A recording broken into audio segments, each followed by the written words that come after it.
Ġnien l-istazzjon f'Birkirkara sfortunatament għadu fil-mira kontinwa tal-vandalizmu u fi stat ta' abbandun, numru ta' ċnuti mwaqqa li huma ta' periklu u saħansitra żurżieqa li sempliċiment poġġuta imma mhix marbuta b'riskju kbir għat-tfal.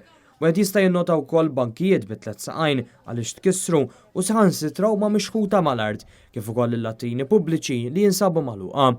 Kawża tal-vandalizmu fil-ġnien mistennija jitwaħħlu l-kameras tas-sigurtà iżda qed tqum rabbja nuqqasijiet bażiċi li dwarhom ma teħdiġ azzjoni.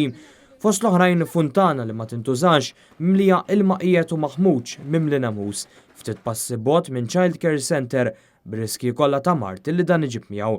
Iżda l-Kunsill Lokali l-priorità jidher li huma l-qtades li grupp ta' persuni jitimgħuhom u jtuhom il-kura meħtieġa minn flushom mill-inqas 3 darbit kuljum kif tispjega Ruth Mifsud. Kenna l-kennels, il-baws tal-ilma u l-baws tal-ikel u ħadunna kollox. Sa kenna xi qofof ħadunna kollox. Is-sindku qed tgħid li huma tiħamġu. Aħna l-unika ħaġa li qegħdin nitolbu li s-sindku ilna nitolbuha ħafna li jekk nagħmlu l-kennels aħna minn flusna, jekk ma triċi tagħmilhomna bħal irħula oħra.